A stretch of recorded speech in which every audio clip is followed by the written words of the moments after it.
So Prime is Amazon drone system. And I think what I got from there that we apply today is safety.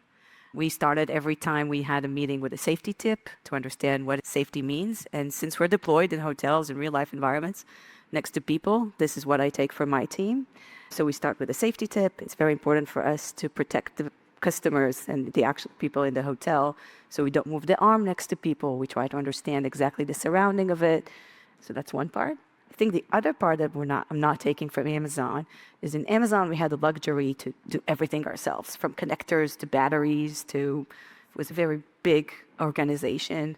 And what we're trying to do at Bellboy that is different is to double down on where our forte and edge are coming and not trying to build batteries where we don't need to, even though it might give us 10% more power, but it's still not the focus of what we do. So we're trying to focus on where we had value versus trying to build everything ourselves.